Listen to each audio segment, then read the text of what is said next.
In today's weather forecast, we are tracking a powerful storm system that's going to develop across the deep south and the southeast.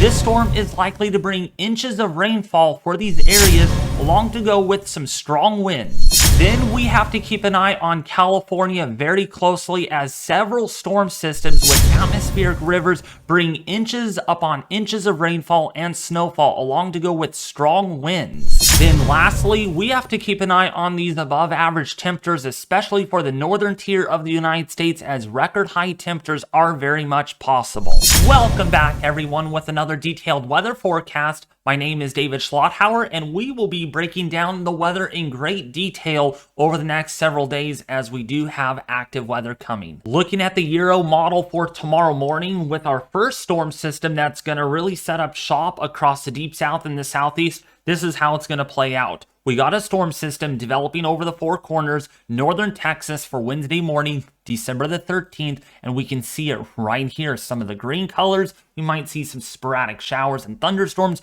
out ahead of this, with some snow over the Rockies. But this is going to actually amplify a little bit more, because our shortwave trough is over Nevada and also for Utah. So going forward, we can see again the snow is going to come down pretty good tomorrow night into Thursday for the 14th of December. So in time for mid-December, you're going to get some snow there. So if you're looking for a white Christmas, or at least snow on the ground, you're going to probably have to find it over the Rockies this coming week, because that's where we're going to see some of the snow, especially over New Mexico. But this is not where it only goes. Let's go forward in time, because the system really gets going. We have that disturbance, like I said, a little ripple in the jet stream. We have showers at the surface, some pressure falls with the surface pressures, and then look what we got going on down here in the Gulf of Mexico. That's going to be the next area that we really got to watch. Pure tropical or subtropical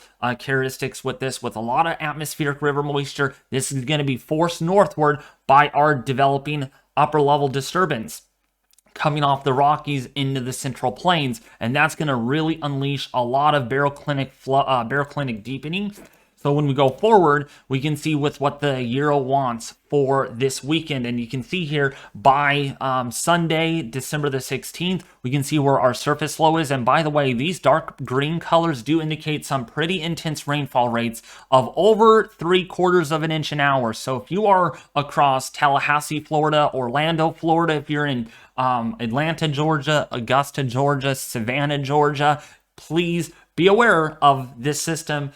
You're not going to be able to do a lot of barbecuing or anything for football games. You know, the 49ers, if you are a 49er fan and you watch from the East Coast and you want to barbecue, you might have to do so inside. Don't barbecue inside, but, you know, cook your meat, cook your hot dogs, whatever you want to do inside, because it's going to be downright rainy and windy. The storm continues to track northeast on Monday, December the 18th, bringing, again, lots of heavy rainfall. This has been a hard-hit area lately with a lot of storms, nor'easter kind of thing. Now, this is going to be sort of a nor'easter, because, you know, there's going to be northeasterly winds out of this, bringing a little bit of snowfall. Eventually, once you get up here, once there's enough cold air from the west to get injected into the surface low with that disturbance. And so, yeah, snow will be a thing, but it's going to come probably a little too late. The timing where that cold air is and the subtropical moisture coming up from the south will not be timed perfectly to get some more intense snowfall up there in the northeast. But nevertheless, this will be another disturbance that will bring quite a bit of inclement weather. Comparing this with the US GFS model, we can see that the GFS wants this a little further north, so wants this to develop a little sooner and move it a little further north a little sooner. And so what we have here is that the surface low is going to be over Georgia, and then the system wants to get more onshore. So there's more rainfall spreading across West Virginia into Pennsylvania, as well as the Northeast. And again, the timing here seems to be Saturday all the way into, say, maybe Monday, where we're going to have this disturbance roll on through. And then guess what? that's going to be the end of it for a while, because something bigger is going to happen, and that's going to be across the west. But before we talk about that, let's look at our rainfall total. The national blend of models does indicate that there is going to be quite a bit of rainfall, especially for the southeast here, like Georgia, the Carolinas, into Virginia, Maryland, Delaware, as well as New Jersey. You could see as much as 1 to 3 inches of rainfall. Down here across portions there of Florida, you might see as much as 2 to 4 inches of rainfall. Now, we'll have to keep an eye on this, because in later outlooks, we could get a marginal to slight risk for flash flooding and also some intense rainfall risk down here. So just keep that in mind. For the weekend, could be really soggy for Floridians that are looking to get outside and do what you want to do, you know, on a typical weekend. Whereas up here, no rain, no nothing. Just going to be very dry up across the upper Midwest and the Great Plains. Texas could get quite a bit of rainfall, especially for the northwestern area here. Could get as much as an inch to maybe a couple of inches of fresh rainfall, and that's good to at least dampen the drought a little bit. And this is typical with your El Nino, where we typically see above average rainfall. So this is playing as well with El Nino, the jet stream really strong, and that's going to energize the system. So this is what we're seeing in the forecast according to the National Blend model. Now, of course, storms do bring wind, and this is no exception. Look at the system here on the GFS model. This is the deterministic forecast, when we can see that winds could be between 30 to 40 miles an hour. And as we go forward, we might squeeze out 40 to 50 mile an hour winds over Georgia and the Carolinas. So power outages, down trees. We could see a lot of damage being done with this storm because of the wind. The gradient, the pressure from the north to the south is going to be very tight. And so that's going to really get the winds going. And the wind field really spreads around the system. You can see wind gusts between 25 to 40 miles an hour across the Midwest, and the winds will be with you for a few days because the system is going to be in close proximity to that surface high in the Midwest. And then eventually gusty winds are anticipated here along the northeast and the mid-Atlantic coast, because again, that surface flow is here, and so you get more northerly flow coming offshore, and there could be wind gusts along the coast, right along there, at about 35 to 45 miles an hour. Now that we talked about that storm system for the weekend coming up here for the southeast and for the eastern U.S., it's a good idea that we really start focusing on what goes on across the west, because there are changes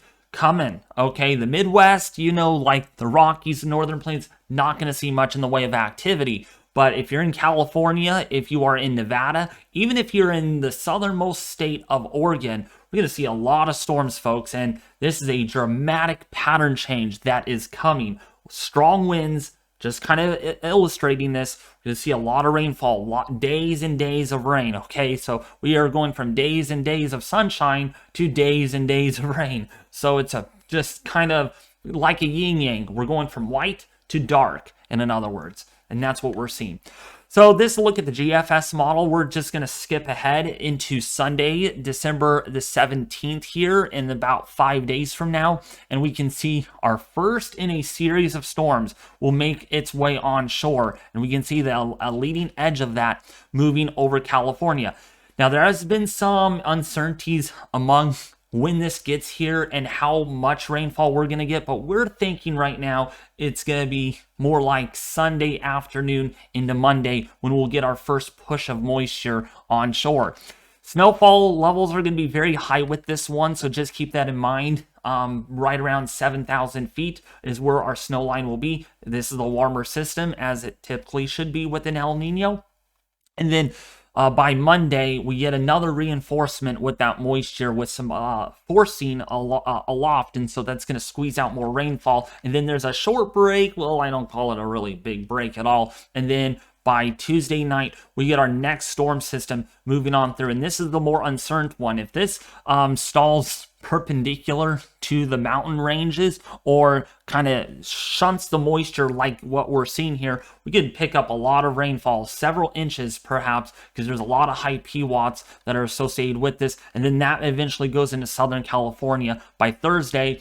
And then going beyond that, we get a little break, and then maybe a more active pattern, very active that is, by Christmas Day, Christmas Eve perhaps. So if you're traveling, we'll definitely stay tuned to the forecast because we could see more atmospheric rivers. This is the day after Christmas, and that is a very intense amount of rainfall that is going to be focused over central northern California. Snow levels down to about 6,000 feet or so, so still really high. And boy, look at the blue on your screen. So my point here is we're getting into a very active pattern where we could see a lot of flooding, potentially mudslides, debris flows in some of the burn scar areas, and of course we could see a lot of wind with these storm systems, which come with greater risks of downed trees and power lines. When we look at the GEFS, again GEFS, which stands for Global Ensemble Forecasting System, so this is a blend of all of the members. There's like 25 of them that run the deterministic and the control run, so this is kind of blending this all together. And right now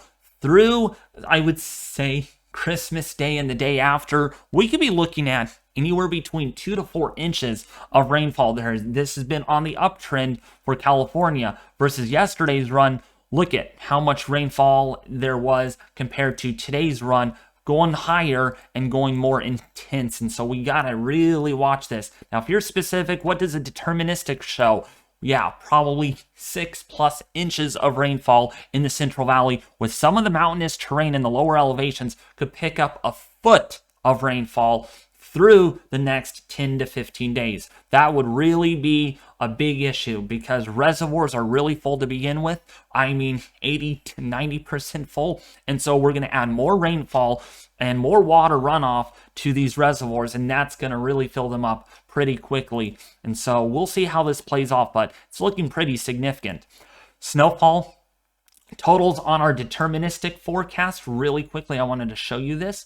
Definitely a lot of snowfall now, depending on which measurement you use. If we look at the 10:1 ratio, between maybe as much as 4 to 6 feet of snowfall. But if we look at the Kachira, which again is basically more using the dry snow format, well, probably not going to end up being the case here, but possibly 200 inches of snowfall over the Intermountain West of California. So again, another more snow coming, a wall of snow, we should say, is in the forecast. The ensembles are even picking this up too. Anywhere between 3 to 6 feet of snowfall is on the deck of cards for the Intermountain West. So something that we really have to watch closely. Now, another product that we need to focus on is the wind. Okay, these storms are going to bring a lot of wind, not so much over the next few days, several days at least. The winds are going to be flat. But when we get these systems, we're going to start getting winds picking up around the valley. So for Sunday, we get gusts in California between 15 to 25 miles an hour. That's not going to really be the big instigator in all of this. But we are going to see some breezes out there from the southeast. And then we get more northwest flow. And then later on, we get another storm system here by the 25th. So by right around Christmas, you get a lot of rainfall. And then especially here is when it's really that Christmas time frame, folks. Beyond that, when we could see more intense storm systems, more wetter storms, more energetic storms, I should say, where we could see more winds in the range that could bring down trees and power lines across the area. And then maybe another system after that. So a very active pattern, I would say, for California. Now that we talked about the West, now let's talk about the nation, because the temperatures here are really, they're getting to me. They really are. These are anomalies, folks. And to put this into simple words, I want to explain this as in detail as I can possible. So the orange, red, gray, and kind of the copperish red color, okay? That's showing you above average temperatures. Okay, the more brighter colors you see there, the far above average temperatures you're going to get. Versus if you're in the blue, these are temperatures below average. Okay, so I want to make that clear with you all. Okay, and I read some of your comments yesterday that David should not believe in climate change. All right, I don't know. I don't know where to go with that, but all I have to say is definitely a very different winter this winter. Definitely not cold, by any means. Well, it's chilly for many areas, but of course, I mean, departure from normal is what you got to look at. So going forward, temperatures are going to be above normal for the northern tier of the U.S., and they're only going to get warmer, okay? I'm just putting that out there. The next 7 to 8 days here on a one-day average, it's going to be warm pretty much across the Pacific Northwest, across Canada, across the Intermountain West, with below average temperatures because of that system that we're tracking will keep temperatures on the cooler side for Florida or the Southeast.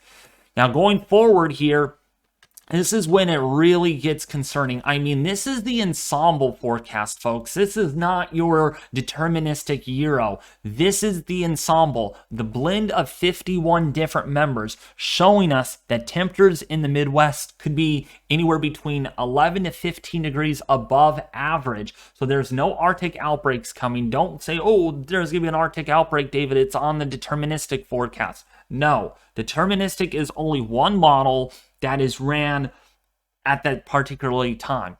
So we're looking at a blend of the averages here.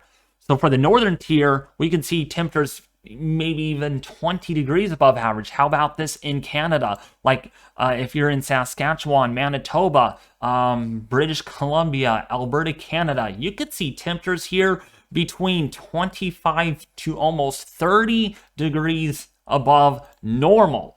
Okay, that is really serious, okay? And when we look at the 0Z run, it's trending warmer. Look at this is the 0Z from yesterday, the 12Z from yesterday. This is the 0Z, and this is the 12Z today. Look it's getting warmer. It's trending warmer with further above average temperatures, and this continues to be a really big concern all the way through the 14 to 15 day forecast. So my point here is there's no Arctic outbreaks coming. You're not going to see a white Christmas, folks. I know you guys are like, oh, I want a white Christmas. Well, you got to find that if you're in California, like the Sierras. If you're in the Rockies, you'll get a white Christmas more than likely. But if you're in the Midwest and the Northern Plains, you're not going to see a white Christmas at all. Perhaps even the Northeast, you're not going to see a white Christmas, or the Deep South. The pattern is not conducive, or is not favorable for any white Christmases in kind of the east of the Rockies. Just not going to happen this year. So again, travel back west if you want to see snow. We're going to see near average temperatures for this go around with wetter than normal conditions. Also, if you want to check out Sacramento Weather Center office, the webpage here, this is my website, folks. And if you want to participate and get the latest updates on California's weather, again, I don't extend beyond our local area. Follow me. Okay, check out the page. If you want to leave a comment and you want to leave a like, you should become a follower to do that. Also, you can see my about page, my blog page, links to different things. I need to definitely make one. It's been a while. And you can see the links and everything like that. So if you want to check out Sacramento Weather Center today, there's a link in the description below this video. But also, if you want to check out my Twitter page too, to follow me and to get latest updates on different situations in the weather department, you could follow me today at Weather United 1. Again, that is at Weather United 1. There will be a link in the description below this video. Well, anyways, that's going to sum it up for today's video. I sure hope you enjoyed it. If you did, please consider subscribing if you haven't already.